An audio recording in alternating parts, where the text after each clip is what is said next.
Yeah. Stick with me. And I don't know, I just think that's amazing. What? Sorry, I just had a moment of like some like New York accent of like, stick with me, kid. You know? You'll be all right. Hey everybody, and welcome to Epic Everyday, our weekday podcast for busy, overwhelmed Christians who don't want to live in the franticity, who want to instead find freedom and abundance and peace. I'm Liz Frericks, and this is my husband, Evan. Hi. And we're so glad you guys are here with us on this wonderful Friday. Yeah. We made it. Everybody's favorite day of the week. Yeah, in this New Year's weekend. Yeah, that is so crazy. I seriously can't believe that it's going to be 2018. Yeah.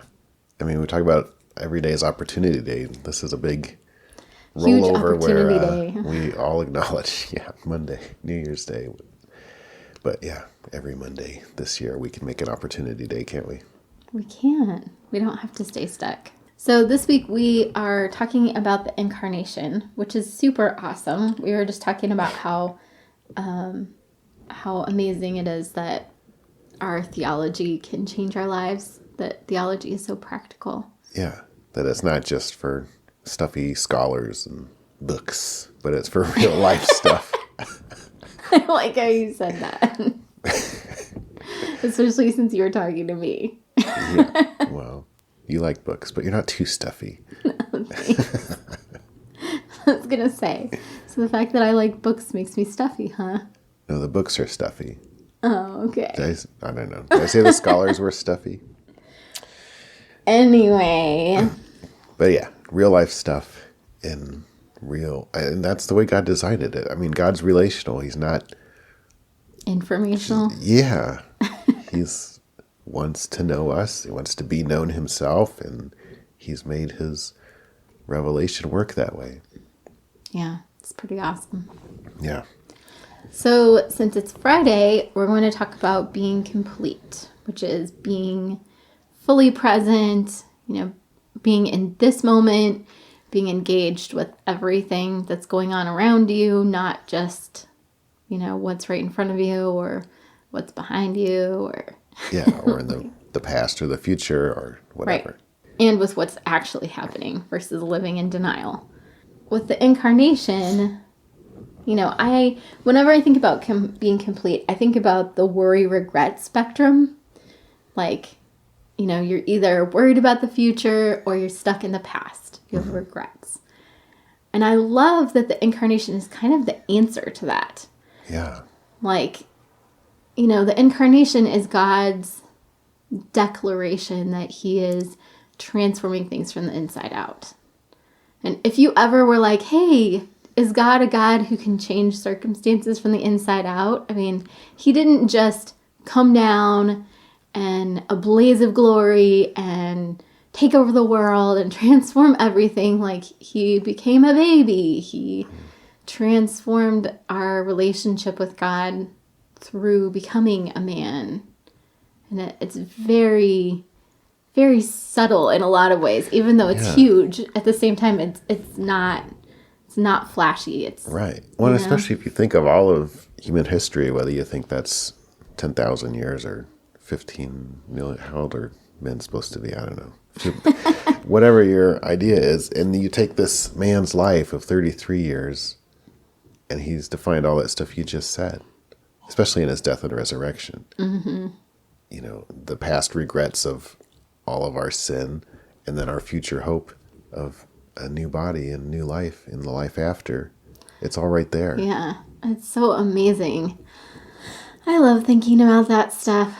Like, I just love that it isn't, that redemption is now. And that, like I was saying, that it's from the inside out. It's not, because I think sometimes we want God to come into our circumstances. We want him to swoop in like a knight on a white horse and hand us $1 million, whatever it is, whatever we think will fix the situation. Like George Bailey. I wish I had $1 million. Does that ever work? I don't think it really helps if you get $1 million. That's not how God works. And to me, that actually, he can work that way. I'm not saying he never works that way. But to me, it's very encouraging that he works in the small ways, in the little things, in the everyday moments. Because so much of life is those everyday moments. We can't help but focus on what our everyday moment, whatever is happening right now, the thing right in front of us. It's hard for us to have a bigger perspective than that. And God transcending our space-time and becoming a man is the key to that other perspective. Yeah. Like you said, taking care of the past and the future and making us care about the past and the future. I mean, I guess without God, if we were really just kind of stardust come to life and there was no God, there'd be no sin. And so who cares about redemption? Yeah. But yeah, since our default situation is being lost in sin, I think on some level in our hearts, we're always aware of that. We need the Incarnation to help us take care of our past and to give us something to look forward to in our future. It made me think of this idea that I feel like I've been fleshing out on the show a lot that I really like, but I always am not sure if I'm ever saying it right. But this idea of common sense being wrong and God coming in and showing us that, the common sense being the wisdom of the world, the wisdom of our culture, and it's invisible to us. But it's also this foundational truth in the way we think, because it's kind of how we've been programmed. Whatever culture we grow up in, that's our core definition of common sense. Yeah. But God's true godly sense is upside down from that. You said inside out, and it's upside down, where he comes as a baby, total weakling, and then dies in victory, Right. somehow, and that's how he fixes things. And it's so our common sense is always wow. There's some things that could be true about common sense. I think it's just important to recognize our default setting, our sinfulness, and how the Incarnation comes in and answers that. Yeah, that makes sense. I mean, part of being complete is dealing with what actually is. And so if we're like in denial and saying, oh, well, I never sin, or, it isn't that bad. It's just a white lie, whatever it is that we're using to kind of hide the truth from ourselves, then we're not being complete. So we do need that wake up call. I love too how the Incarnation shows the depths of God's love and his determination to redeem. He could just say, forget this. He could have, when he sent the flood with Noah, he could have destroyed Noah too. Yeah. He could have just been like, I'm starting over. Forget it. Right. Or he could be like, you know what? This is a lot of work. I'm not going to bother trying to fix anything. I've been thinking about that reading Pride and Prejudice lately. How Mr. Bennet is pretty much the antithesis of a Christ figure. Like, he's there, but he never actually changes anything. Yeah. He's just present. Right. And he makes fun of everybody, kind of He like doesn't do Nero anything, does he? watching Rome burn. But he never... Yeah, that's the dad, right? Lizzie Bennet's dad. Yes. He never intervenes. Mm-hmm. And the family really needs him to intervene, and he doesn't. Yeah. So I love that God does, that he's not that father that just is like, deal with your own problems, or like, haha, you made a huge mistake and let's just watch you, let's be entertained watching you try to fix it, or whatever. That he actually comes into the middle of things.